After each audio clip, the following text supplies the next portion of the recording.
took off. People ducked into doorways, and people didn't stop to be so sick that I couldn't breathe at all. I just find it's really hard to talk.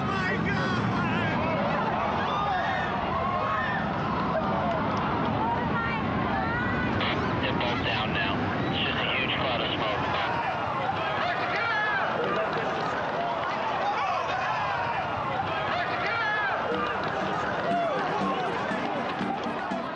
As the dust finally settled across our American landscape in the aftermath of 9/11, I felt compelled to take a long, hard look at the world around me. Questions and uncertainty seemed to emanate from all aspects of society. Though I'm far from what you'd call a conspiracy nut, I couldn't help but wonder if we were all being brainwashed. Conditioned like rats in a maze, with the goal of making us think and believe certain things without any rational explanation or concern for the effects or the future.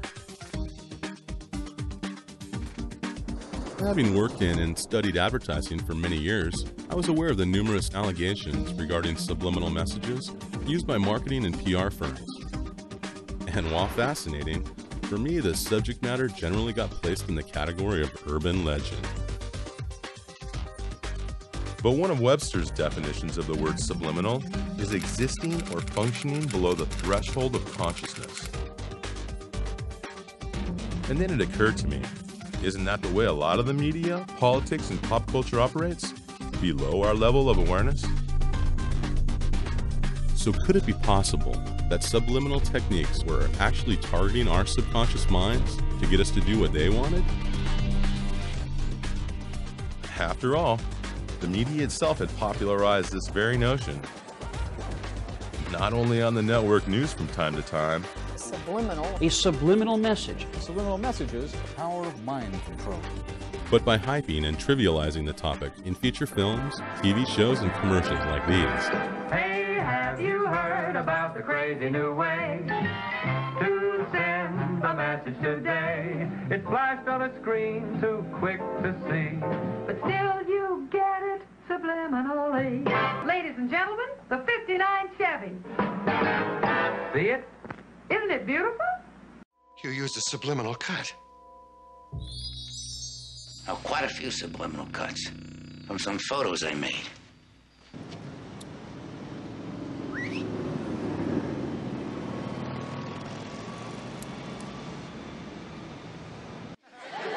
Okay, class, today we are going to talk about subliminal advertising.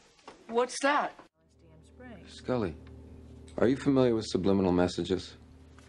You mean like sex and ice cubes of liquor ads? Why would anyone want this shit job? Because it affords them other interesting opportunities. Like splicing single frames of pornography into family films? Yvonne et Miage. They keep saying that. Let me play this backwards. Join the Navy. They're recruiting people with subliminal messages. Oh, what do you expect? Those bastards turned a whole generation of Americans into smokers with their damn subliminal advertising. Subliminal. It's a subliminal message Broadwave to trigger. I've been seeing this code pop up all over the last few weeks. It's Alliance, and it's high military.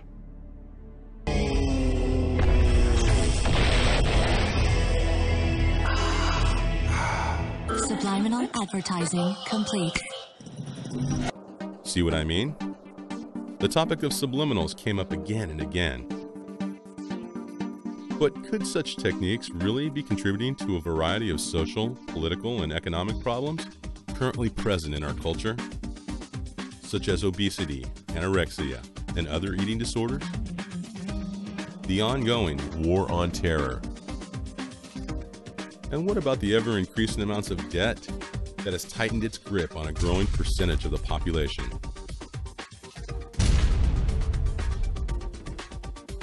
The middle class is rapidly disintegrating, and the division of wealth is becoming wider and wider.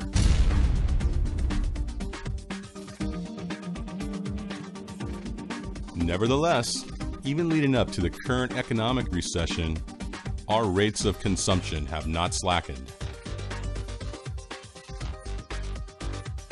We, the people of the United States of America, total less than 5% of the global population, yet consume over 25% of the world's natural resources.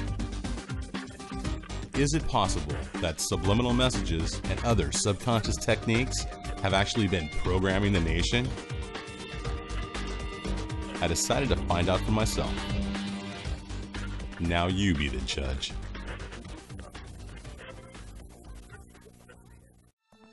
To get things rolling, I had to know more about the inner workings of the subconscious mind itself.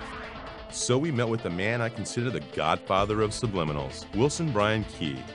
Wrote 4 books on the subject back in the 1970s and early 80s, including the bestseller Subliminal Seduction. If you look at something, smell something, hear something, it's going into your brain at the speed of light almost, and all being retained. Now what comes out in terms of cognitive or conscious perception is very limited bits and pieces of this. One of the earliest acknowledgments of the unconscious process appears in some of Aristotle's writing, which goes back a good bit. Sigmund Freud was the first person to coherently probe the existence of the unconscious and postulate that people have a lot of emotions and drives that they're not aware of. Freud's theories were, at the time, very controversial. Because he was telling people, in a sense, things they didn't really want to know about. Freud used a number of techniques to determine what their unconscious conflicts were, and one of those that he was very involved with was interpreting their dreams. He felt that when people were sleeping, the barrier between the unconscious and the conscious relaxed, and the people actually experienced in the dream state their true unconscious motivations. Freud wrote an interesting book on the uses of these things socially, and he warned these are dangerous toys to play with because we don't understand them, we're not likely to understand them, and they're capable of triggering off a pathological response. You know, it really started in America with Ed Bernays, who imported and used some of Freud's psychoanalytic theories to give people in their consumer choices substitutes for sort of primal urges. In his book, Propaganda, he said it was the duty of marketing people to lead an otherwise unleadable, irrational, free people to making a consensus or a decision that was a responsible decision. And so we had a marketing philosophy that was inherently about manipulating and motivating a public. In times like these, most men become highly suggestible. They listen eagerly for any voice which sounds authoritative. They listen eagerly for anyone who can tell them what is wrong and what to do to right it. And the best way to sell is to find an access to the subconscious. So you're not just presenting a product or a picture or a celebrity in film. You're making that accessible to the unconscious processes of millions of people.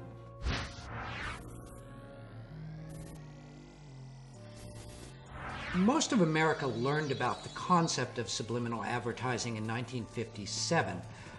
There was a marketing researcher by the name of James Vickery, and he announced that he had done this very elaborate experiment, supposedly.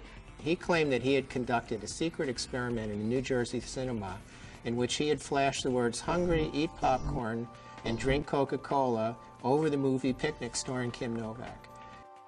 And they weren't even single frame ads. They were much faster than that because he was using something called a tachistoscope. The high-speed tachistoscope. This is a projector that flashes about 1/50th of a second, though you can change that speed. And he reported that the Coca-Cola consumption went way up, the popcorn consumption went way up. Enormously successful.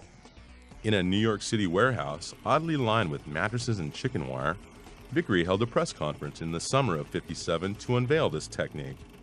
He reported an increase in Coke sales of 18% and popcorn sales of 57% during the New Jersey experiment he claimed was held earlier that year. Today, the Vickery experiment continues to be one of the most misunderstood stories of subliminal messaging in America. Like if you're watching a film and all of a sudden something will quickly flash that you can't actually see, and it puts it in your mind that you maybe want a Coke. In the 50s, you know, like when movies started turning on, they used to put, you used to go to movies, used to put the little popcorn thing, right, subliminally there. And I've heard that they do that in like movies, like buy Coke is like flashed on the screen when it's right before the movie starts. So I could see how you could. Do you think they're doing that in movie theaters? Do you think it's... I don't know, I get really thirsty. Yeah. As a kid in the 1970s, I remember my dad having read Subliminal Seduction, which he quoted as proof that such techniques were being used in theaters. A story I believed as fact for many years. A lot of companies were interested. A number of TV stations agreed to run subliminal ads. Many competitors came into the field with other products, and television and radio stations openly admitted that they were experimenting with it. Radio stations were going to run whispered ads where they'd whisper things like buy Oklahoma oil or drink 7-Up very softly beneath the records that the disc jockeys were playing. And it caused an outrage. The public got very nervous and very excited about it. There were all sorts of editorials against this. Congress decided that they would have to hold hearings on this. Vickery went to Washington to demonstrate this process. And this led to statements like those by Norman Cousins that condemned subliminal as the most dangerous technology to have ever been developed by man.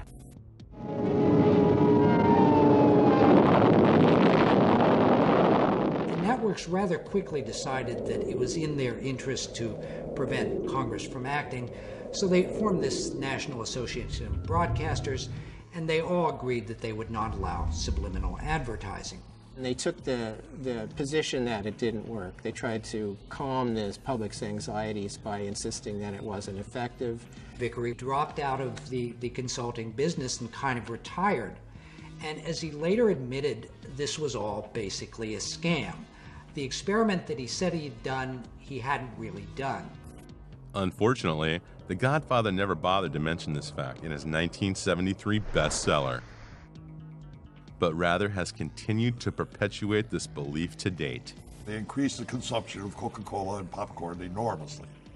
And there's a little grain of truth to it. I mean, there have been other experiments. Arguably, there might be a moderate increase as a result of commands like drink Coca-Cola. It couldn't possibly amount to the statistics that he had suggested.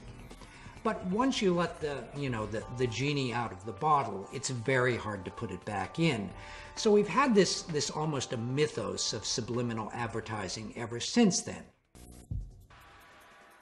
Although the Vickery experiment seemed to be closer to folklore than fact, there's no denying the enormous amount of additional research that it spawned in this field. So motivational researchers in the 50s developed a variety of electronic equipment that they could measure people's unconscious reactions to. Like one of these was a galvanic skin response, where they would measure minute fluctuations in the amount of sweat on your skin, which was related to your state of anxiety, or also a heartbeat. Or they had special cameras in supermarkets that would measure the dilation of the pupils that would indicate how interested a person was in a product. I looked into the numerous studies published in scientific journals since the late 1950s and found that the majority showed evidence of our mind's ability to register subliminal perception. The advent of new technology, positron emission tomography, enhanced magnetic resonance imaging, etc., and we're seeing a whole lot of new research come out, shows us what areas of the brain are excited by subliminal stimulation. Kilborn and Associates in the mid-'80s did a fascinating experiment where they took two actual advertisements that they believed contained subliminal impacts that they had found on their own. One of them was a Marlboro ad, which showed guys on a horseback driving through the range with big rocks around them, and one of the rocks allegedly had been made to look like an erect phallus. And they hired an artist and they adulterated the picture and took the phallus out so they would have a control. And then they showed it to people and measured their galvanic skin responses and found out that the picture with the phallus had a greater effect than the picture without the phallus. But to what extent could something we were totally unaware of having seen really affect us? I contacted a leading researcher on the subject to get their opinion. Dr. Howard Chevron is a professor of psychology at the University of Michigan who has spent over 50 years studying the effects of subliminals on the subconscious mind. We were the first to demonstrate that you could detect responses from scalp electrodes where we had a group of words that were clearly negative and words that were clearly positive. And the words are sort of mixed up together, and they're presented at 1,000th of a second. So I wanted that to be no nonsense, you know, no question about whether people were aware. At 1,000th of a second, you ain't seen nothing. And the basic finding was that the negative words, when they were presented subliminally, would have a bigger voltage of brain response than did the positive words. Again, this goes back to the whole general scientific question, can a subliminal stimulus in and of itself cause a person's behavior to change, and to change in some significant way about something important? And the evidence there is problematic. There are some studies that say yes, others that say no. That's strange. According to the youth pastor at the church I attended as a teenager in the 80s, subliminals in rock music were guilty of causing people to take drugs, worship Satan, and commit suicide.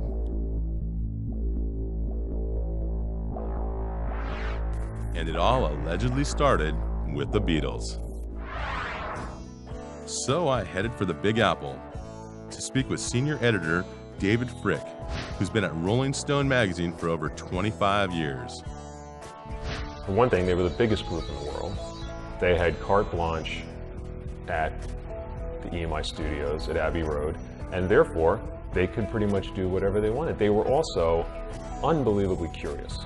In the summer of 1969, a bunch of college radio stations started this rumor that Paul McCartney had died and that for some strange reason the Beatles were keeping this secret. But it got a lot of people listening very carefully to these later Beatles albums. And that's where John Lennon had done all this experimentation. They had an opportunity to do things with music that even their peers frankly couldn't do because they didn't have the time and the money and the cachet. And the Beatles also were experimenting with drugs. At the heart of this was really a thing they found at the end of Strawberry Fields.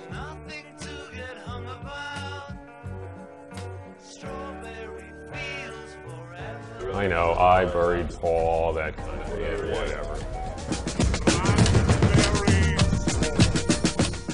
Yes, that is manipulation. That is doctoring. But it's in the pursuit of art. It's in the pursuit of expression.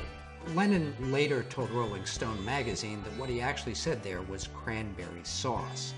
So in the recording studio, I had them play this with various filters to make the more legible. And it really does sound like cranberry sauce.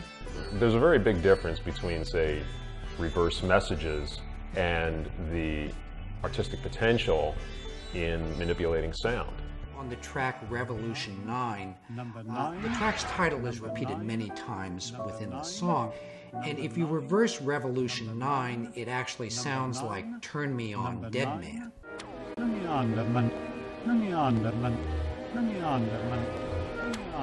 In order to write a lyric that will say one thing forwards and something else backwards, what kind of writer do you have to be?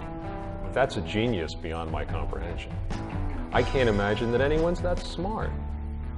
You have to draw a distinction between what I call the engineered reversed messages and the ones that are purely coincidental. For instance, it's been found that if you say the words, Jesus loves you, record that and play it backwards, it sounds like we smell sausages. Really? Well, let's see if he's right. Yeah, it kind of does. What it proves is that our minds have this great pattern-finding ability, and we can really make sense even where there's nonsense there. I would think that the Revolution 9 thing is purely coincidental. I contacted the remaining two of the Fab Four, but both were unavailable for comment. However, one musician that was available to speak with us was lead vocalist Jeff Tate of the platinum-selling rock band Queensryche. As a familiar fan of their music, I figured he'd have something to say on this topic.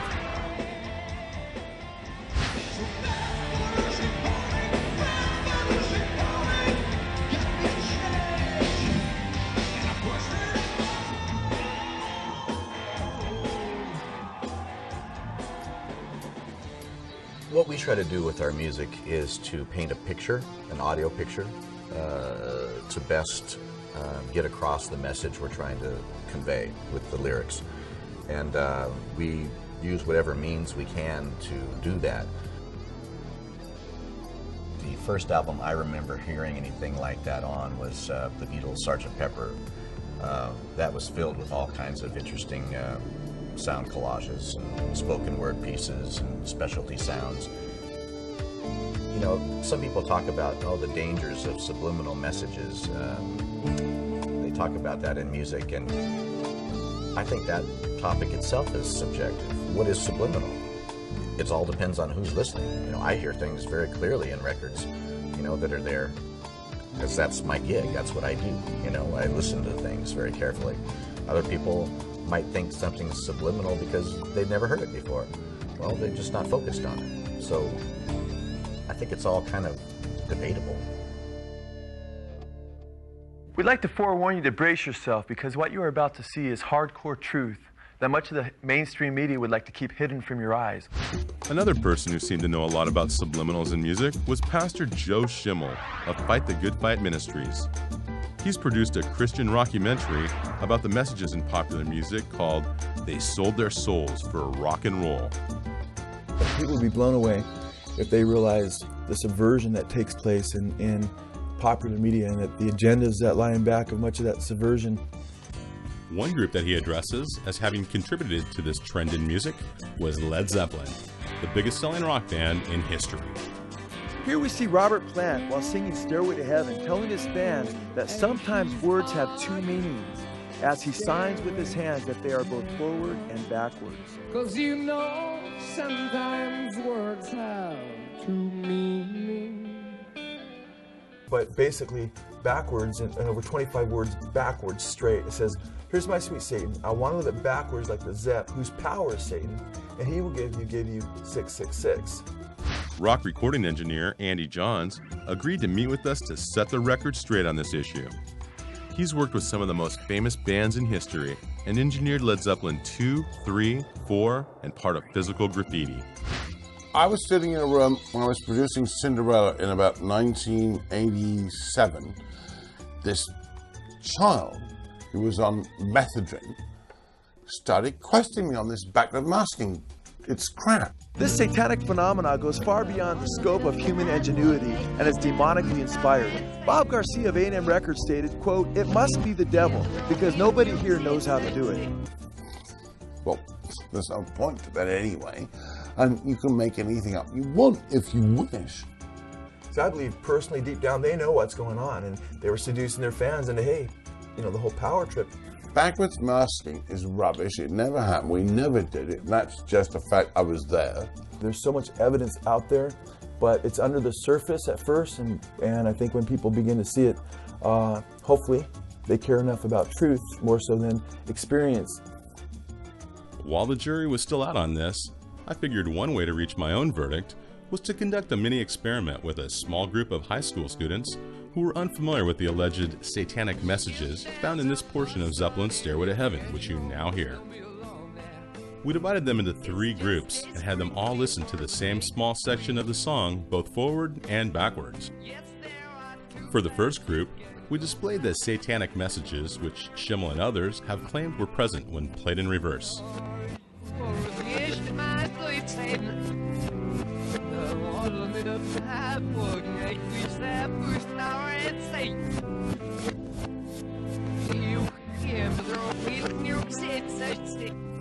All subjects in this group agreed that they had heard the backmasked messages we presented them. If you listen, they're there. Yeah, I heard them all. That's crazy. But it was definitely put there on purpose and maybe just for certain people to hear it. For the second group, we displayed lyrics I made up on my own, based on sort of what I thought it sounded like when played backwards.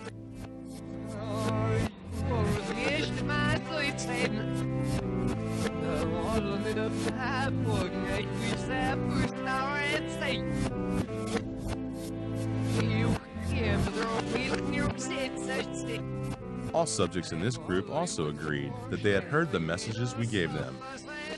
I could definitely hear the words in that. How did someone even find that out? Almost like a conspiracy theory, in my opinion, that's like, oh, there's hidden messages in this. For the third group, we played the section backwards, but provided no lyrics at all, asking the students to simply tell us their own interpretation of what they heard. No one in this group was able to decipher a single word on their own. The only thing I really heard was music. It kind of sounded like it was in a different language. It was kind of scary. I mean, it sounded like it was saying something, but in a different language. So, as Plant seems to indicate in this video, apparently people will hear what they're primed and told to hear. If the band or even the dark forces of evil hid such reverse messages in their music, it appears unlikely that anyone can find them without being told what to look for. You know, if you want to hear Satan talking to you while Stairway to Heaven plays backwards, then that's exactly what you'll hear. You'll find a way to hear it. Mark Mothersbaugh is a founding member and lead singer of the band Devo. In addition, he's also produced music for film, television, and video games. First time in Devo that anybody ever said anything to us about subliminal messages, we'd made this short film, and it was long before MTV. It was called In the Beginning Was the End, The Truth About De-Evolution. And somebody came up to us after we showed the film once, this woman, and she was really mad. She goes, I know what you're doing. I know what you're up to. And we're like, what? What'd you say? And she goes, I know what you're doing. I saw it. I saw on the screen, I saw the word submit and the word obey. And we're like, wow, where'd those go? How'd those get in there? And so we were like, yeah, right. And after that, you know, we were thinking, oh, we got to put subliminal messages in our stuff now. To me, backward masking, you know, and the Beatles and Paula's Dead or any of that kind of stuff, to me, that was just all the fun stuff. That if you were a fan, you looked for that kind of stuff and you wanted to find it. The idea of it being dark or malevolent, you know, I think is just kind of paranoid thought on the part of people that already don't like the music. I never really saw anything of harm coming from backward masking. Emergency service. He's been a double shooting. Okay, whereabouts was the shooting? Right in my backyard. Is anybody hurt? It looks like there's two bodies. I didn't want to go over and look. In what observers call a first-of-its-kind trial, attorneys today told a Nevada court that two troubled young men who shot themselves in 1985 were influenced by subliminal messages in a rock and roll album. The members of the British rock group Judas Priest listened in a Nevada courtroom today as one of their recordings was described as a killer. They heard you have to die to be a hero. And they had played over and over and over again this stained glass album, particularly a song, Better By You, Better Than Me. Now, what had happened is the two at a point had looked at one another and they had chanted, do it, repeatedly, do it, do it, do it. Had taken their father's shotgun, had left, gone to the schoolyard, propped shotgun underneath Belknap's chin, pulled the trigger, killed himself. Vance hesitated, he didn't brace it, it blew the front of his face off. I would like to call certain people murderers. I feel that they murdered Ray. Are there subliminal do-its on the Better By You, Better Than Me song? Absolutely not. I heard the word, do it, the words do it, but I didn't understand in what context or why it was there. I identified approximately 7 of them. It's very difficult because it is the subliminal level.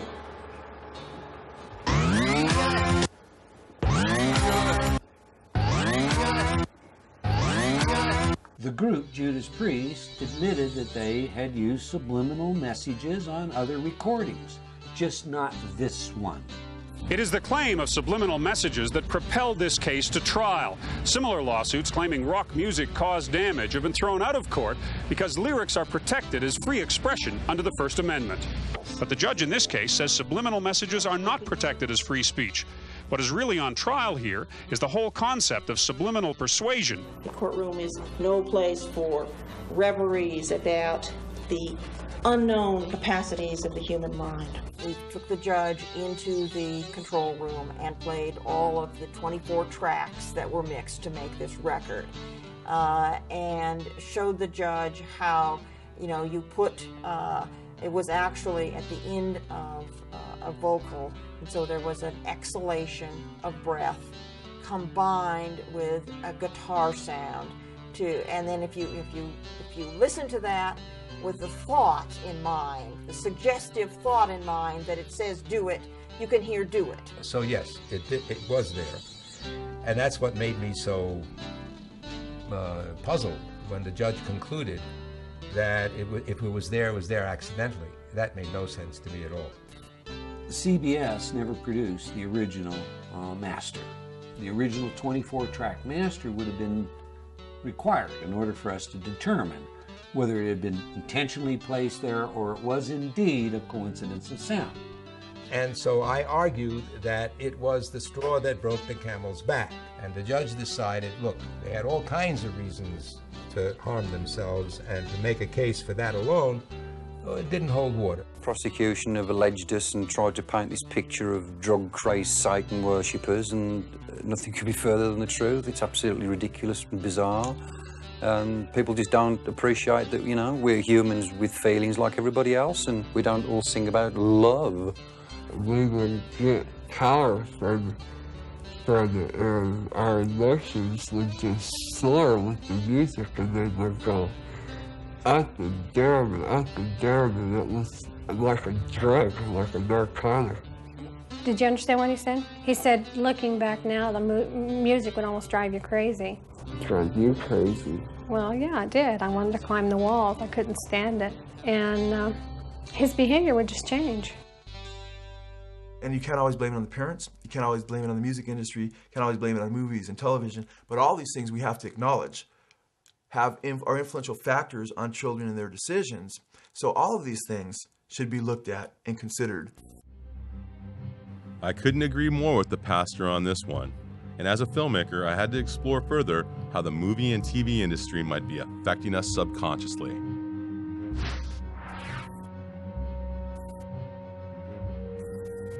Hitchcock was really intrigued by this whole idea of subliminal effects in movies. In fact, the first time he used it was in a film called Spellbound, which was a black and white movie, but it had one frame that was in color. And it occurs when a character is actually turning a gun on himself to commit suicide. And then when he pulls the trigger, there's a single frame of red. What he had to do was to pay an artist to basically hand tint that one frame in every print of Spellbound. So he obviously took this pretty seriously. Hilton A. Green was assistant director to Alfred Hitchcock from 1956 until he retired, and contributed to such classics as Alfred Hitchcock Presents and Psycho.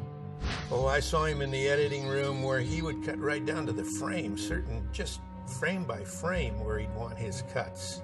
So he took a great deal of time with the editor in what he wanted. When he came to do Psycho, he did something even more elaborate.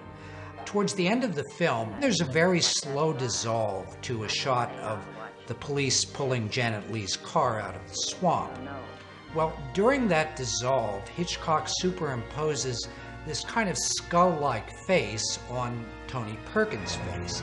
So it creates a rather ghoulish effect. And obviously Hitchcock thought that this increased the emotional punch of this particular part of the movie. It's been asserted that Hitchcock may have also added flash frames of words, such as blood, knife, and murder, into the original theatrical version of Psycho to heighten suspense and fear.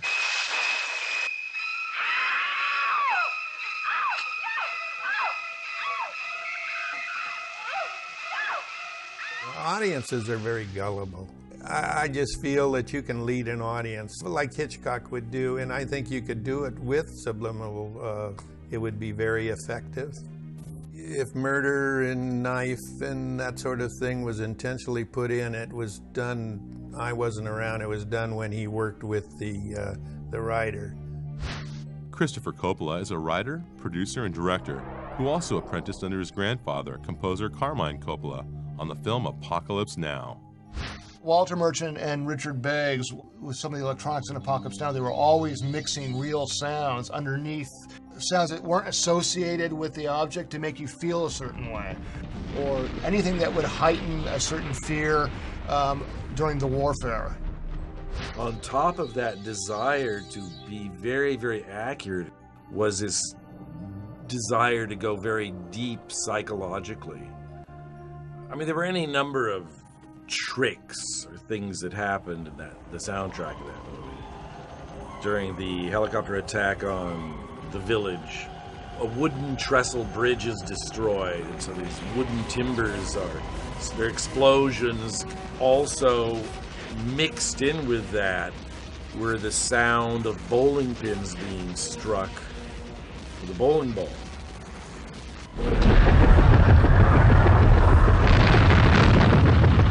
Things like that were used extensively, and in a lot of other movies as well. Like I know, like in The Godfathers, you want to make fear something's going to happen, they mixed a baby cry, you know, and stuff like that.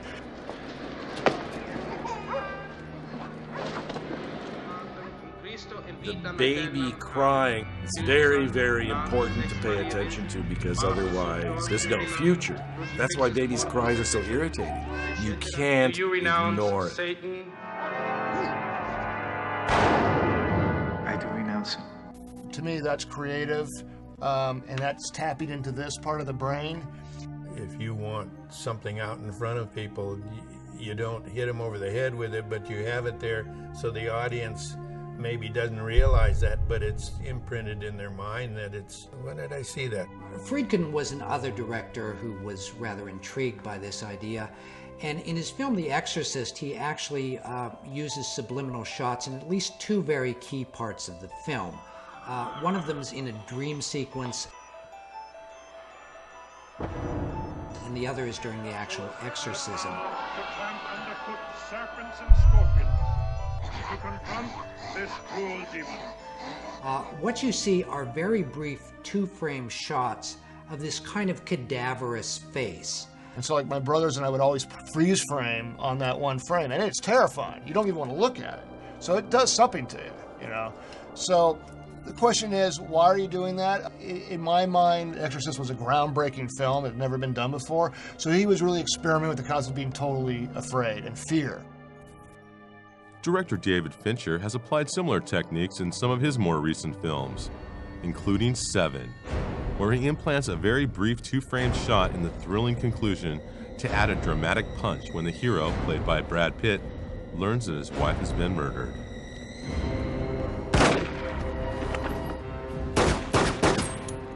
Although you might expect such tactics in films like this, the last place you'd probably expect to find it is in Disney animation.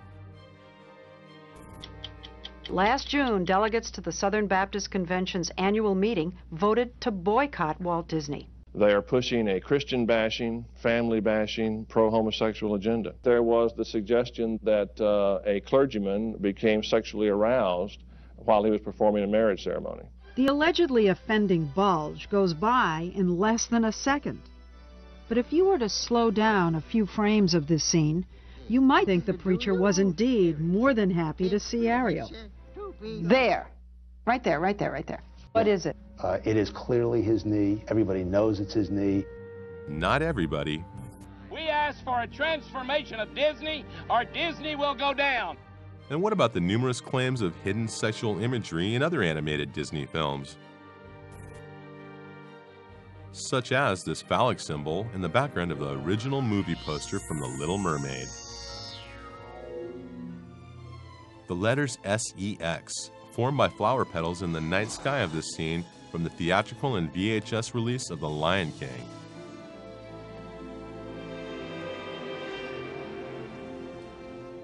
And whatever that is, in a window of this scene from the original 1977 version of The Rescuers.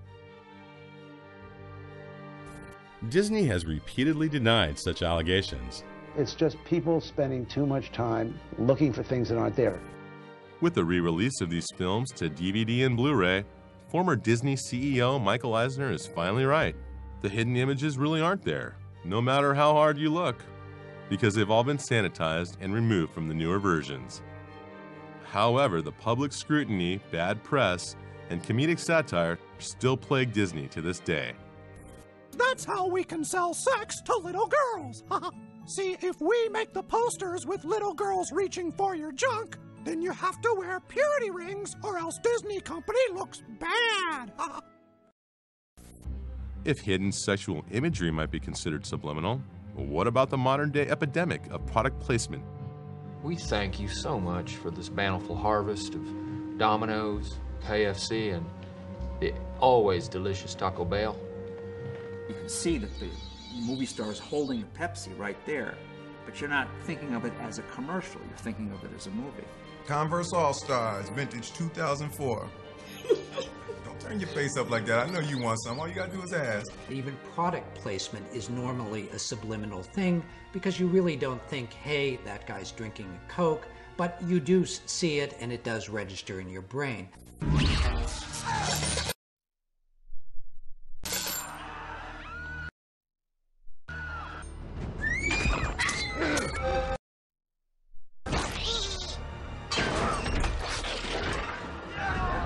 I think that's the best way to do it than hitting them over the head with a product right in their face. But how successful is the use of product placement in film? Immediately following the release of E.T., Reese's Pieces candy sales rose an estimated 80%. So in some sense, I think you could say even product placements are probably the most successful form of subliminal advertising. I want the perfect food. If movies and TV shows could elicit emotions and sell products through these tactics, what kind of techniques could advertisers be using to get us to consume even more? Imagine all those burgers in your stomach right now.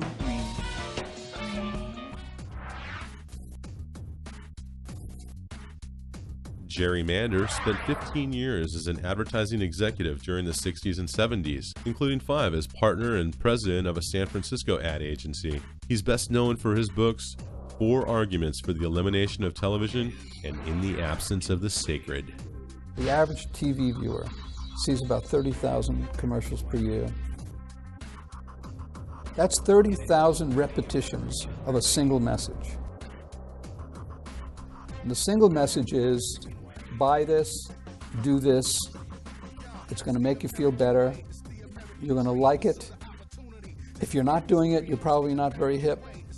This is going to solve a problem for you 30,000 times.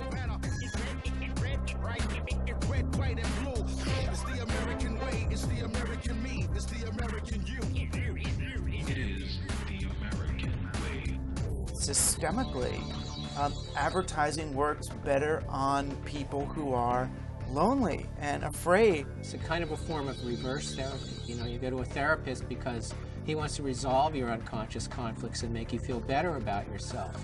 But media has exactly the opposite orientation.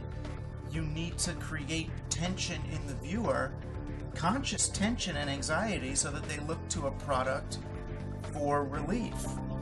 You afford not to be in good hands.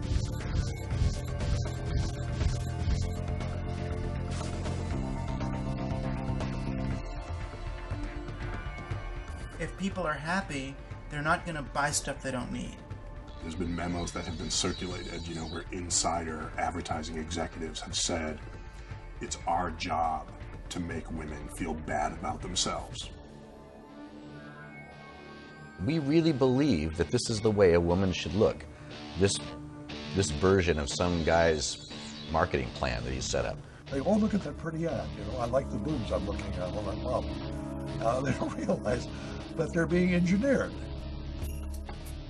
We can look at things like anorexia and bulimia, and say, as far as I'm concerned, you can look at that and say this is a media-driven event. Our families are being destroyed. I mean, we've never, in the history of humanity, been under an assault because we've never had mass media like we do today. With my previous experience as an advertising account sales executive, I felt a personal connection to these issues and wanted to know more. So who better to help me translate this language of mass media than MIT professor of linguistics, Noam Chomsky. As a world-renowned scholar, political activist, media critic, and author, he's written dozens of books, including Manufacturing Consent, Profit Over People, and Failed States. Is the purpose of the television ad to make you an informed consumer making a rational choice? No. The purpose of the ad is to delude and deceive you with imagery. So you'll be uninformed, you'll make an irrational choice. That's what business spends hundreds of billions of dollars a year on. And the last thing they want is markets. What they want is coercion and control. You know, when Goebbels developed a powerful propaganda system in Nazi Germany, they were explicitly borrowing, very explicit, from U.S. commercial propaganda, commercial advertising, to copy these techniques. You know, simple slogans repeated over and over again, appealing to the emotions. I mean, all those ideas which had been worked into practically a science. Anne Simonton was once a top fashion model and has appeared on the cover of Vogue, Glamour, and Sports Illustrated. Today, as founder of Media Watch, she's a leading authority on the effects of mass media. If we don't have any kind of critical analysis, some kind of overreaching way in order to analyze and understand what's being fed to us, how people can be manipulated, people enjoy the manipulation. Advertising is fun. Reality is boring. You take the blue pill, the story ends. You wake up in your bed and believe whatever you want to. You take the red pill, you stay in Wonderland. And I show you how deep the rabbit hole goes. All I'm offering is the truth.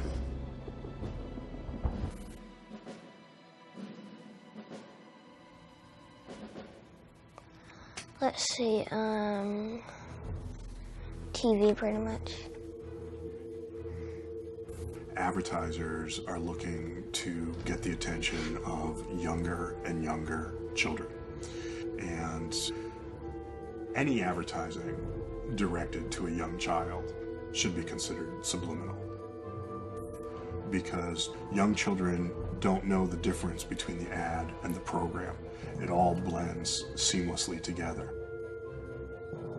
Any advertising to 4-year-olds or 5-year-olds or 6-year-olds is dealing with a consciousness which is not using rational processes.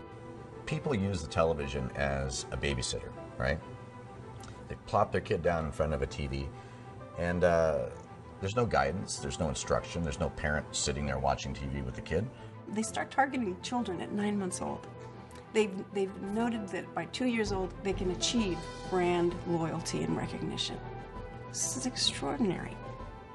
When you see something on TV that you want, what do?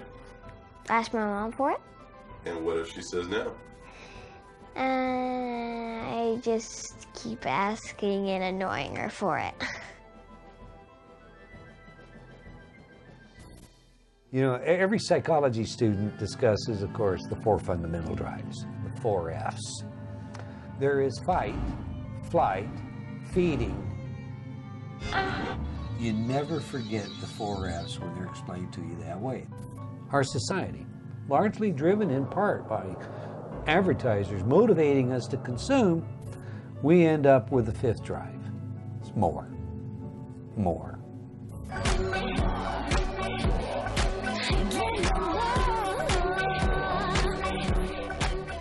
We systematically desensitize their threshold of arousal by increasing the amount of stimuli that we deliver that is sexual or violent or gross in nature. And so the more begins with, I want more stimulation. And then it continues through everything else, whether it's more food, more alcohol and drugs, more cars, more money, more power, more women, more.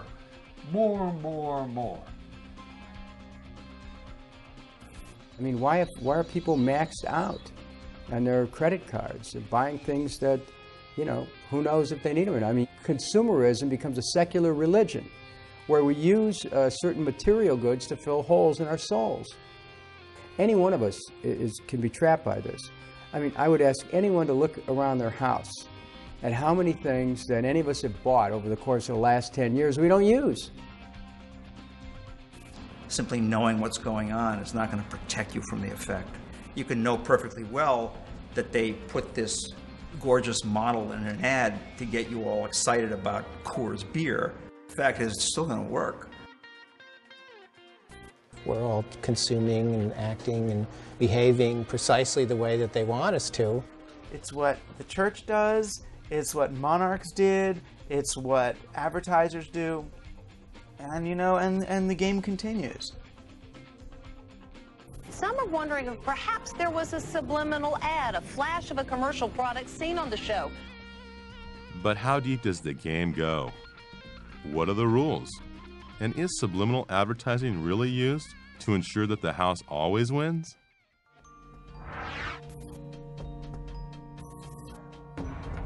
To help answer some of these questions, I first wondered what the average American believed about the existence of subliminal advertising. In the research that was conducted by the Roper organization, they found that 57% of Americans believe that subliminal advertising happens. I think there's so much in the air, there's so much a sense of sort of distrust in government, in powerful leadership, that I wouldn't be surprised to find that more people now believe that subliminal advertising is practiced than have in previous decades. So we went to the mecca of advertising, Times Square, to conduct our own mini survey and see if this was true. I'm sure it does. Can't say I've ever picked up on it myself. There's gotta be something, but I haven't really noticed that.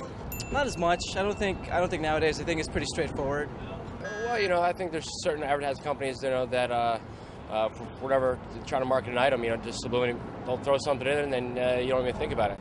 Definitely. Yeah. Definitely. Yeah. When I watch television for over a couple hours, suddenly I'm very hungry, and I do realize that it's from the advertising or the subliminal messages. You mean like the Camel cigarettes? There you go. The image on the Camel? I mean, I'm sure that exists, absolutely. I'm sure it exists. I don't really know much about the technology, but I'm sure it does. Sure. I know it's supposed to be illegal, but I know it exists, though. Yeah, you heard it was illegal? Yeah. Okay. My best example of subliminal messaging would be like when you watch a movie, and all of a sudden you see everybody's drinking Pepsi. I don't know. I don't know. I think that the colors are subliminal. Like, no one really realizes that most things are a certain color for a reason. Well, I do believe that advertising agencies use subliminals in their advertising.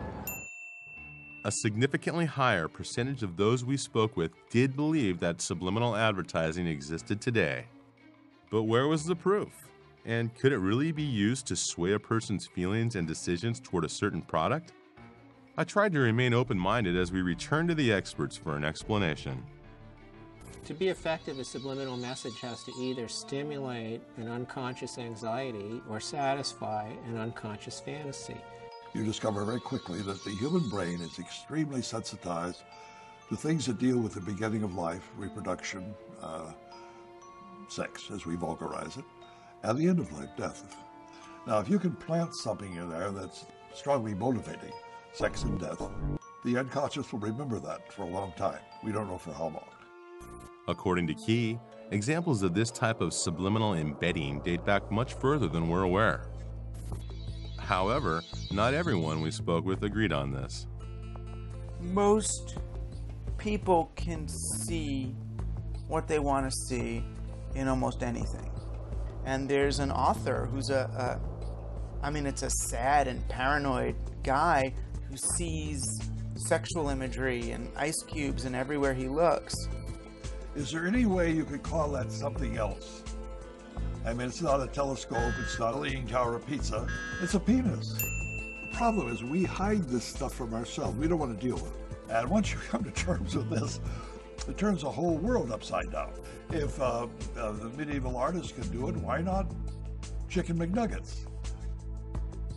I must admit that I too started questioning the Godfather's credibility when he claimed that SEX was embedded all over and even baked onto the Ritz cracker itself. The SEXs are all over the cracker. Makes them taste better. I love Ritz crackers. The fact that he made some allegations that are not credible doesn't mean that the substance of what he had to say wasn't, logical and totally persuasive. I decided to give Key the benefit of the doubt and hear him out on some of his other examples. This ad appeared on the back cover of Playboy, of Time. The ad was used for about 3 years. How could this stuff ever sell Johnny Walker Scotch? They didn't put any scotch in the glass. The glass is empty. Now, if you look at the ice cube that's on the table, the right side of that ice cube, you see an interesting looking face, or a grotesque, almost surrealistic mask. Isn't that an interesting figure to put in an ad? It's a monster with encircling arms and a skull-like face. It's a death symbol. There are a dozen of them in these 6 ice cubes. Author August Bullock has expanded on Key's early theories in his recent publication, The Secret Sales Pitch, an overview of subliminal advertising. The predominant trend in modern subliminal advertising seems to be sexual assault or sexual violence. And this is an example of that. If you look at her facial expression, it could be that she's finding it extremely unpleasant. And the person on the left seems to be violently ripping her necklace from her throat. Well, it reinforces the idea that women are victims and that it's sexy for a woman to be a victim. And that's very powerful and very important to maintain status quo in our culture. And that's how you can convince men also that she deserves to be violated. She wants to be hurt. She's, look at her. This Benson and Hedges ad first appeared on the back cover of Time magazine and also in We magazine. On a conscious level, the ad is promising sexual excitement, but at an unconscious level, it's stimulating sexual anxiety. And the reason is that the lady's backbone has been carefully airbrushed to resemble an erect male phallus. Anxiety is associated with the consumption of cigarettes. We all know that people smoke more when they're nervous. It's totally logical to think that making them nervous induces them to smoke more. To really intend to make people anxious, and you don't know how that person deals with anxiety, the only thing you're wanting is that he light up a cigarette, but you don't know what else it might do, okay? That to me is outrageous. If you're very sensitive to the idea of phalluses, you're going to have a much harder time seeing the phallus in the Benson and Hedges ad than if you're not. And if you're more sensitive to it, it's more likely to have a greater effect on you unconsciously. So in that respect, that they are tapping into something that I think is strong, potentially, and therefore is very worrisome. It isn't that the cues, the stimulants, are invisible to the naked eye. It's just that we don't recognize them for what they are. So the most notorious example of this would be the Newport cigarette ads, which simply show happy couples frolicking in the green. But you realize after you look closely that these are really sort of sadomasochistic dramas, that either the man or the woman is in fatal control of the situation.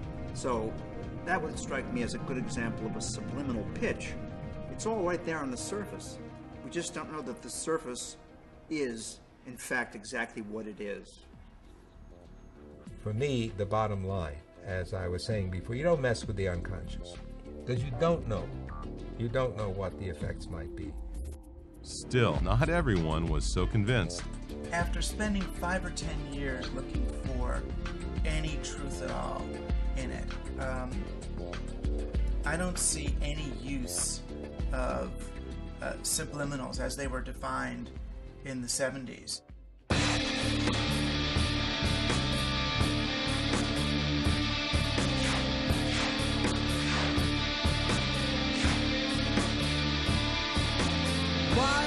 waste your time wondering what's wrong, wondering what's right in front of your eyes, or what makes you sick. Don't waste your time wondering what makes me tick. Invisible truth, invisible lies, invisible man behind the curtain. Why waste your time questioning shit? You know it, but you can't be certain.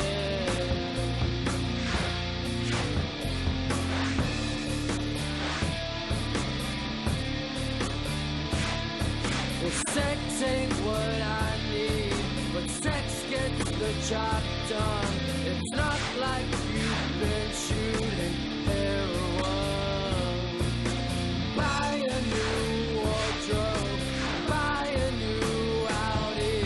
No wonder we're I've worked inside ad agencies. I've worked side by side with evil people. You know, to see, did anybody anywhere do any of this? And no. Aside from his musical career with Devo, Mark Mothersbaugh is also the founder of Mutato Musica in Los Angeles. They've composed musical ad jingles for dozens of clients, and they're also responsible for over 100 original scores in film, television, and video games. I remember the first commercial I ever did was a Hawaiian Punch commercial. And I remember putting the message, sugar is bad for you. Just, set it in low volume in the background. And everybody in the room's tapping their pencils, and they're all, they're just all these execs and the creative people, and they're all going, yeah, that's Hawaiian Punch, yeah. And they're just like singing the song, and they're just like, and we're looking at each other and we're like, nobody heard it yet. And it was like, sugar is bad for you. It went down on the commercial and it went out nationally. And we found a whole list of things that we were able to easily put in a commercial and never once got stopped. They must work because we said something. I remember doing a Levi commercial and saying something like, this is the uniform of the WAD. And I don't know, they're all wearing blue jeans now, so it must have worked. It must have helped Levi's out, I guess. I'm sure that if I can put, subliminal messages in a commercial, that advertising agencies must have a much easier time of it and probably can do it in much bigger ways. So I personally contacted some of Madison Avenue's finest to see what they had to say about such claims. Good afternoon, Amalgamated. This is Carmen. And we were wondering if someone from Amalgamated would be interested in meeting with us. Good afternoon, that must be a BBL. Can you tell me who you're transferring me to? Good afternoon, JWC. Send me a voicemail. After over 100 calls and emails to dozens of agencies, not one single person currently employed in the ad industry was willing to step forward and speak with us. Advertisers just can't admit it. I mean, of course they can't admit it. They're not going to say they embed, phalluses and cigarette ads. I used to work in advertising for many years as a research director, and all I ever got in response to my questions were obscenities. Contrary to what many people think, subliminal advertising is not really illegal. Not illegal? Did anyone have authority over regulating such methods? I started by contacting the FCC, who referred me to a 1974 report in which the commission stated that the use of subliminal techniques are inconsistent with the obligations of a licensee, and that such broadcasts clearly are intended to be deceptive. However, policy statements like this are not the same as enforceable rules. Furthermore, the FCC has no authority over advertisers, just the broadcasters that carry their messages. Due to the large whirlwind created by Keith's series of bestsellers on the subject in the 70s, and rapid advances in both technology and psychology, a congressional hearing took place in 1984 to look into the issue. For over 30 years, Dr. Eldon Taylor has researched and written about the effects of subliminal stimuli on the subconscious mind, most recently in his book, Mind Programming. What happened in 1984 is really the culmination of a long story. You know, Orwell's book 1984, some have said, predisposed Congress to investigate Orwellian techniques. And of course, subliminal is often thought of as an Orwellian technique. There had been complaints, and Congress investigates complaints from their constituents. The House Subcommittee on Science and Technology wants to find out if the technology is being abused. Kansas Democrat Dan Glickman is chairman. I myself think that subliminal communication clearly has a twilight zone implication to it. I think it's incumbent upon us in Congress to at least explore the issue to see how widespread it is. The veritable who's who of the advertising world appeared, and they argued subliminal does not work. We don't use it, and we don't use it because it doesn't work. University of Michigan's Dr. Howard Chevron called for a moratorium on the technique until further study is completed. Although this may sound like science fiction, we may be on the threshold of invading the individual's perhaps last stronghold of personal privacy, his own inner thoughts. My estimation is that they certainly got sufficient evidence that something along those lines was happening. The conclusion in their report was that it was unlikely to be having the effects that were claimed. The law in Congress did not pass. The laws didn't pass anywhere in any state because of what I believe was a deliberate disinformation campaign designed to make the public feel comfortable. We don't use it, and if we did, it wouldn't work. In front of you is a manual. This manual was sent to me and is a training manual of one of the largest advertising agencies on the planet. And this training manual, in a very sophisticated way, lays out several ad campaigns that have actually run. Major products, how they embedded both taboo imagery, devils and whatnot, and sexual imagery.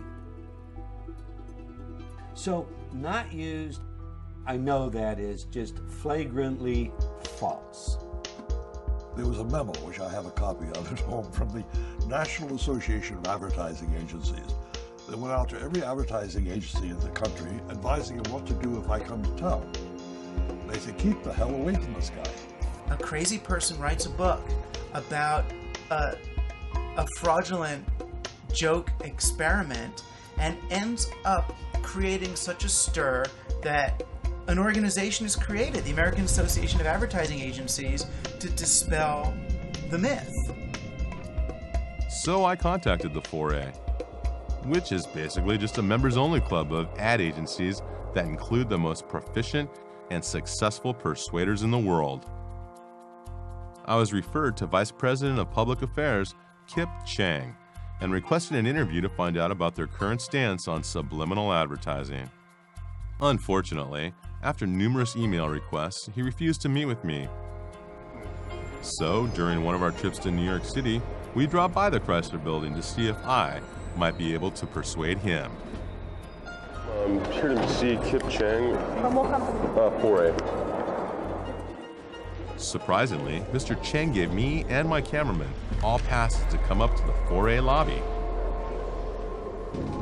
Finally, it looked like we were going to speak with someone from the ad industry. But when we got there... You can't shoot in this building. The fact that you won't meet with me. You know, You guys out. I will talk to you. Okay. After kicking my crew out, he took me into his office and lectured me for about 10 minutes on why it was wrong to do such a documentary. He also explained that he could help me if he wanted, but that he wasn't going to. To this day, I still don't understand why Mr. Chang let us up there in the first place. I also couldn't help but wonder if there was something he was trying to hide. You're talking about people from cradle to grave being exposed to subliminal messages. It must be that some people, some borderline personalities are pushed over the edge and led to commit horrible crimes because of the influence of advertising.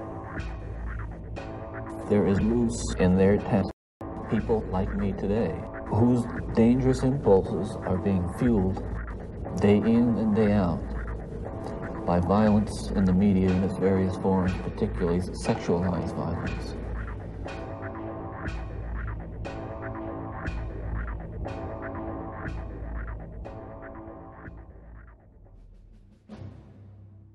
If advertisers and corporations could be massaging our subconscious with these tactics, in what way might our own government be programming us?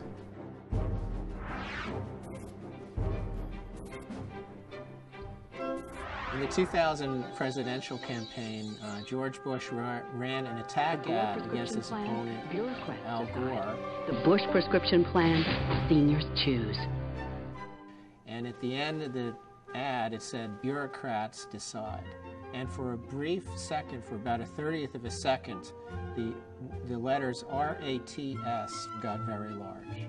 When this came out, it was a very big deal for at least 1.5 news cycles. Well, some people in the advertising industry say they believe the inclusion of the word rats was intentional, even if it was not designed to send a subliminal or subconscious message.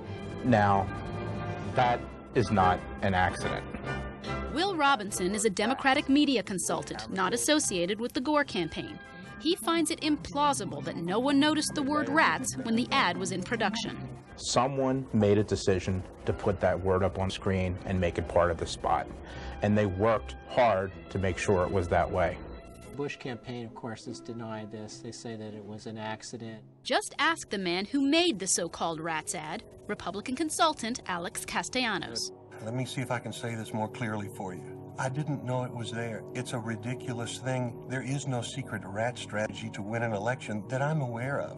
You had both Gore and Lieberman decrying this use of subliminal advertising. I find it a very disappointing development. I've never seen anything quite like it. George Bush was forced to do his best to disassociate himself from this entire thing, which he actually did very effectively. You know, the idea of putting subliminal messages in the ads, I don't think we need to be subliminal about the differences between our views. Subliminal messages. You talk about subliminal. So if the guy can't pronounce it, he couldn't have been behind it, I guess. The ad has run 4,400 times in 16 states, including big battlegrounds like Florida, Michigan, Ohio, and Pennsylvania. Did she say Florida? Remember what happened in that state during the 2000 election? The recount that's occurring in Florida is an automatic recount based on state law. It was not requested by the Gore campaign. Until these guys on the Supreme Court halted the Florida recount. And tonight, for the sake of our unity as a people which and led to this, our democracy, I offer my concession. And ultimately to this. I, George Walker Bush, do solemnly swear. But could such techniques really affect an election?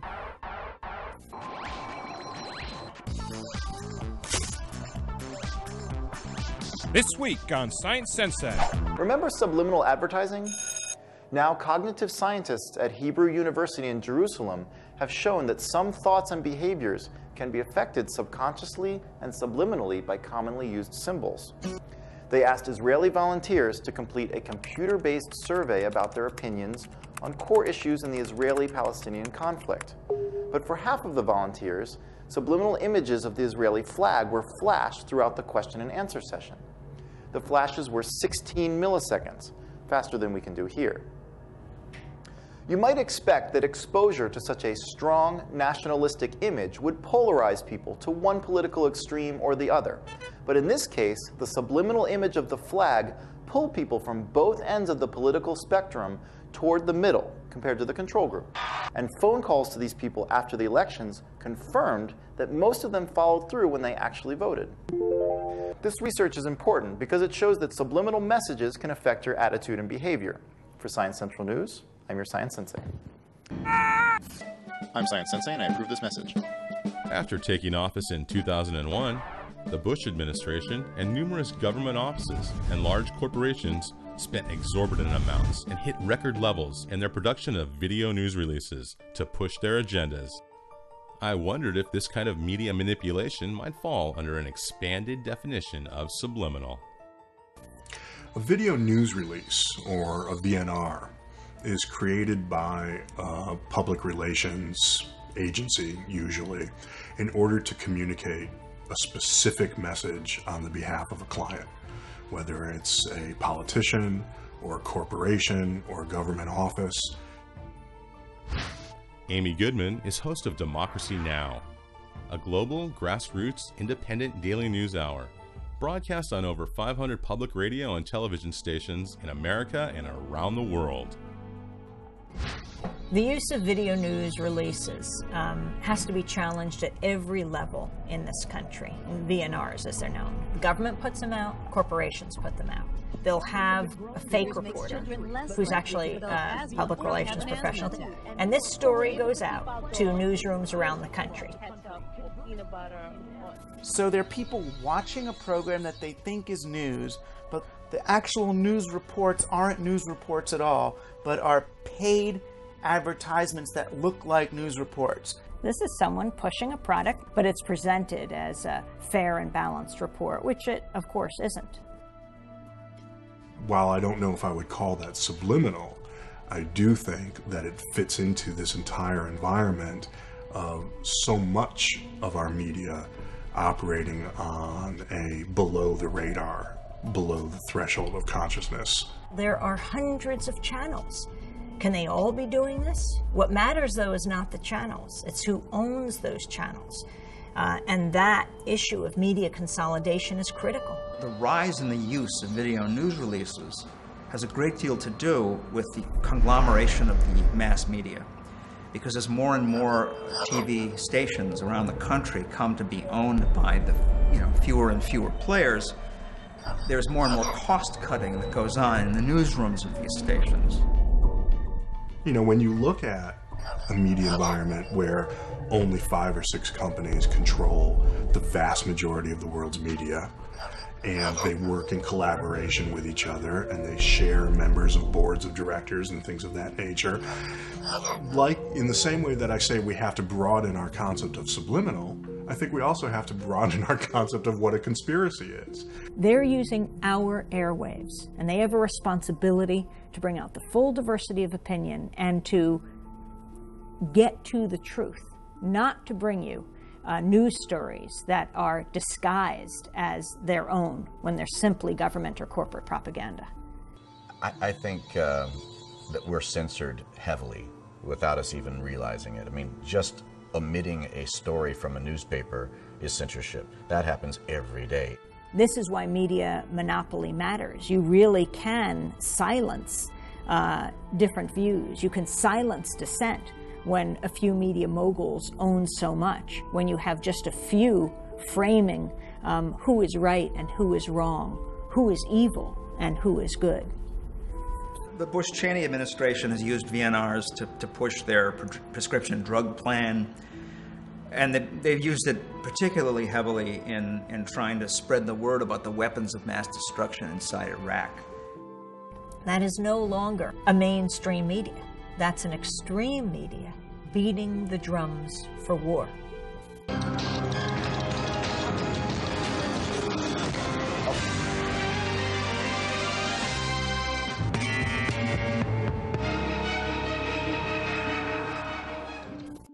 It was time to head to our nation's capital to speak with some government officials about this type of media manipulation.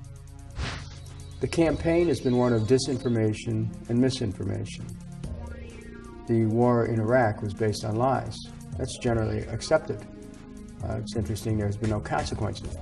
This administration has sunk to the lowest level to use media and to use certain forms of it to deceive a nation. Iraq's weapons of mass destruction. A clear threat to the United States. There's dozens of ballistic missiles. It has sponsored and sheltered terrorists. Paying suicide bombers. Chemical weapons are equally true. Biological weapons, including anthrax and botulism toxin. Biological and chemical agent to kill millions of people. I remember the Secretary of State saying we have to take the war to them before they bring it to us. It simply makes no sense to wait any longer. Take action before it's too late. Delay in decision and inaction could lead to a massive and sudden horror. But there should be criminal implications for this kind of behavior. I think it's both subliminal and definitely very obvious. I mean, you have in the lead up to protests the alert levels going up, people being afraid. What does fear do to a people? Number one, it blocks their thinking. And if you continue to drum away that we're in danger of being attacked all the time, then people do not broaden their thoughts. It's our responsibility as journalists to let the public know who is paid by what corporation, or if they're representing the government. Otherwise, it's unforgivable. The media is our lens on the world, and it is absolutely critical we trust that media. Because ultimately, when people are terrorized, when people are targeted, when people are marginalized, that does not make any of us safer. Peace, not war, is our natural condition. Those who would bid us to war must be challenged.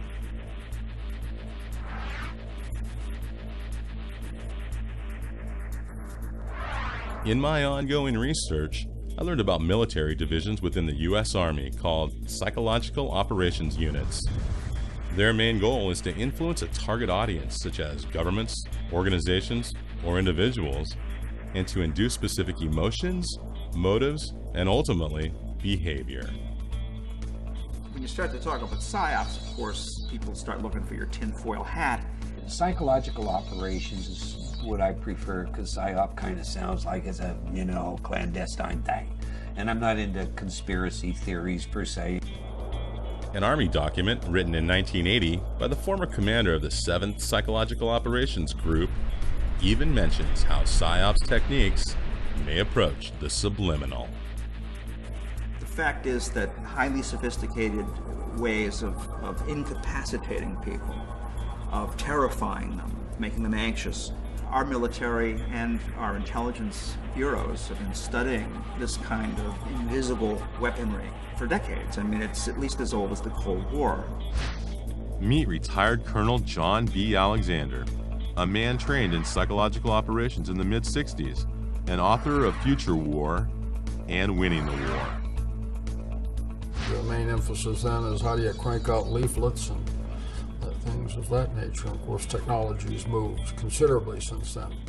The focus today has shifted dramatically to, I think, a more generic term of perception management.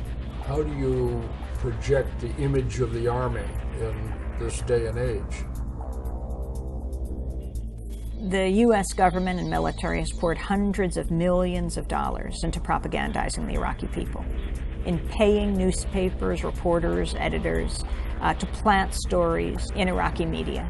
Now, what does this do? When you talk about the U.S. military forces moving forward and there being victory, and Iraqis on the ground seeing that what they're seeing in their newspapers and on television doesn't reflect the reality, it undermines any kind of growth of democracy, because then they have no confidence, no trust of their media.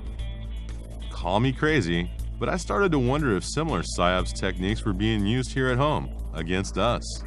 In this country, we have a law, the Smith-Mundt Act, against propagandizing our own population. It goes back to the Nazis in World War II, and we saw the dangers of that. It's all justified by saying, no, it's giving information to other countries. But Donald Rumsfeld has made it pretty clear that the success will be when it blows back. So you plant a story there, and it gets quoted back here. The war is really being waged at home, the war on truth. In today's day and age, as we know, information is global and instantaneous, so the ability to keep information out of American hands, extremely difficult. My research also revealed the existence of classified and highly advanced military equipment that could potentially alter moods and modify behavior on a subconscious level. Another expert in this field is Dr. Nick Begich, Executive Director of the Lay Institute on Technology.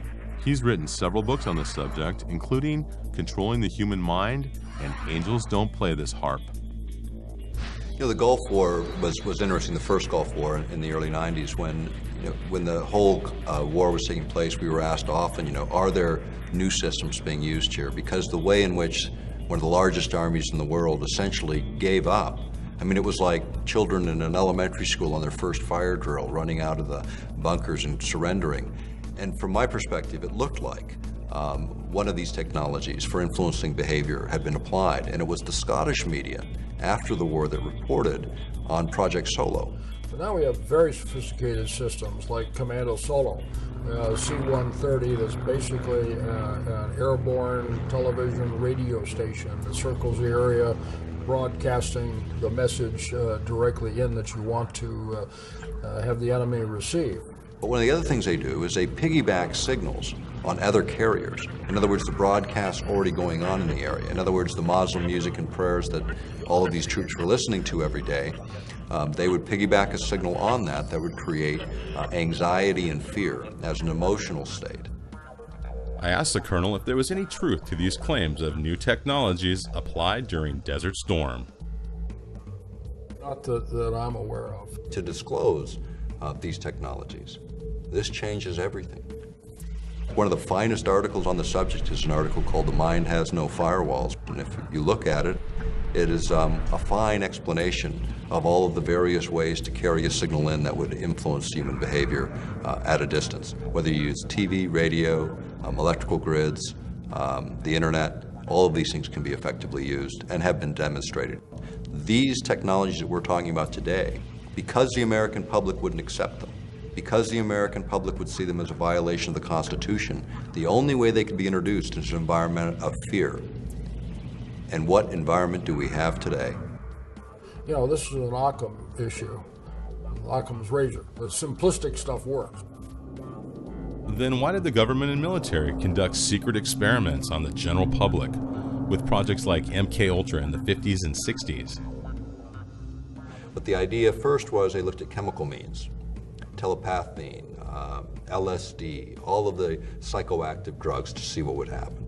They also started to look at electromagnetic means, even as early as that, to manipulate behavior. Eventually, it came out on the President's Commission on the CIA activities within the United States that eventually showed that the CIA had been involved and the FBI involved and other agencies involved in mind control techniques being applied against American citizens without consent.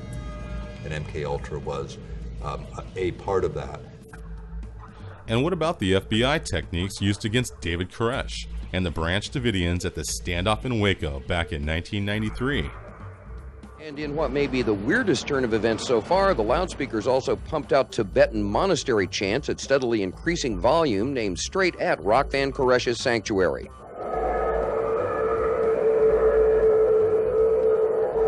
They were warned that this could heighten matters, and they decided to take the risk, and those loudspeakers that were on vehicles were actually also delivering other information.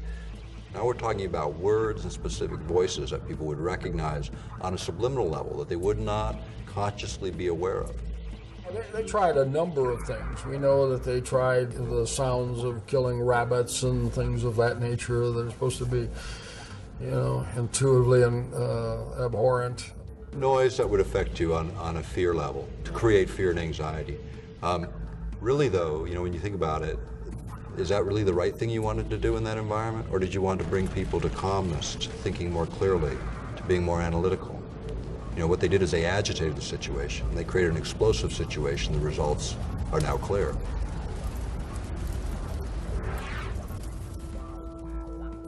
The simplistic stuff works. Then why has our government and military created Project HARP in Alaska? HARP is the High-Frequency Active Auroral Research Project. It was originally a joint effort of the Air Force and Navy. It's now run by DARPA. It's just dropped a little bit in terms of classification, but it has multiple possibilities and lots of effects. They just finished upgrading it from 48 antenna to 180. The thing about HARP is an instrument designed to do exactly what Persinger was talking about, which is this idea of modulating the ionosphere in a way that can be used for weapons applications. Why we're concerned about it is earth-penetrating tomography. And earth-penetrating tomography, in plain language or by analogy, would be like X-raying the Earth. It's not using X-rays, of course, but it's the same concept. predominantly has to do with communications because of our long-range communications. We use, bouncing the signal off and down. What are the effects of bouncing a wave like that off of the ionosphere, do you think? Probably very minimal. It probably goes up and mostly goes down. It's like punching the ionosphere, and every punch of high frequency causes the ionosphere to vibrate in harmony.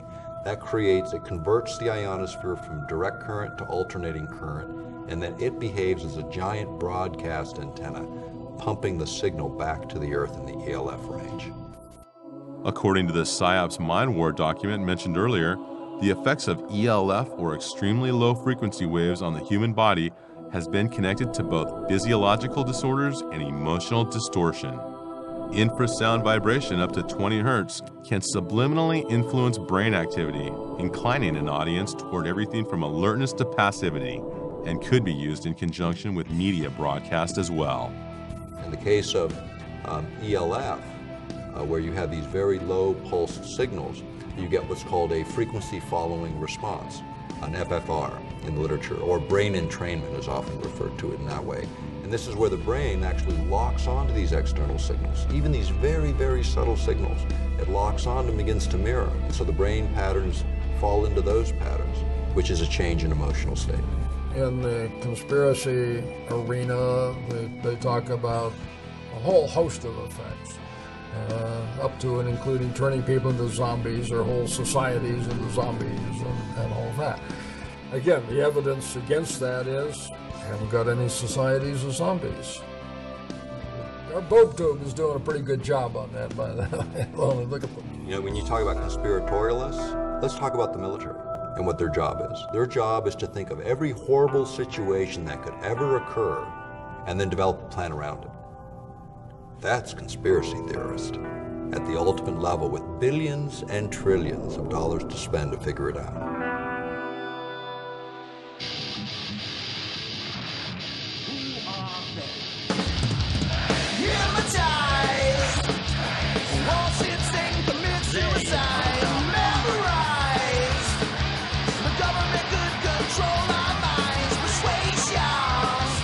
Propagandists will go to any lengths to influence people's opinion, including murders, right?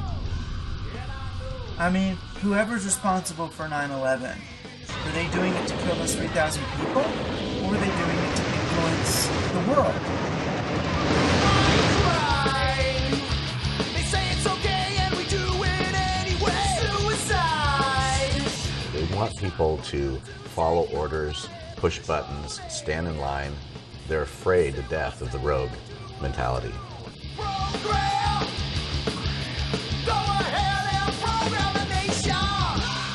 When you manipulate people, it's anti-democratic. What you're really trying to do is you're trying to control people. People don't need to be controlled. They need to be able to make their own decisions.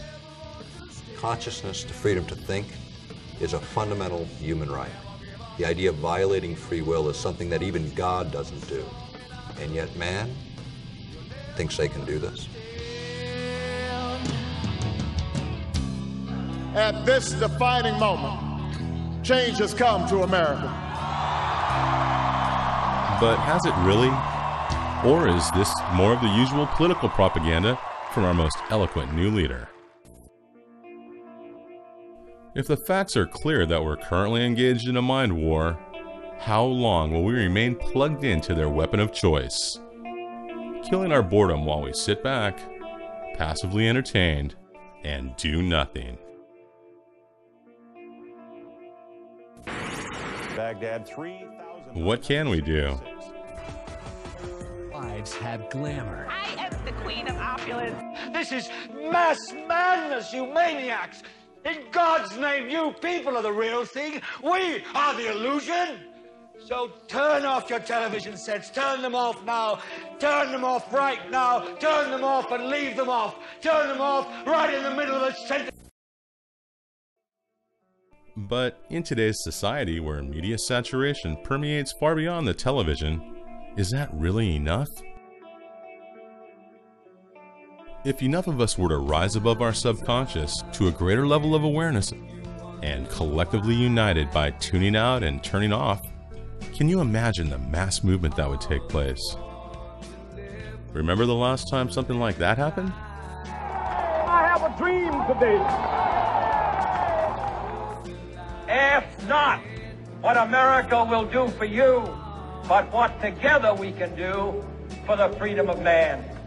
You've got to put your bodies upon the gears and upon the wheels, upon the levers, upon all the apparatus, and you've got to make it stop. And you've got to indicate to the people who run it, to the people who own it, that unless you're free, the machine will be prevented from working at all. If we can get a critical mass of people thinking a direction, it will influence and change the rest of the world. This collective mind, this mind field, tend to lead me to believe that that might be the greatest hope man has. But until then, for me, it's no longer a question of if, but to what extent the government, mass media, and advertisers have succeeded in programming the nation, and how far they might go if left unchecked and in control.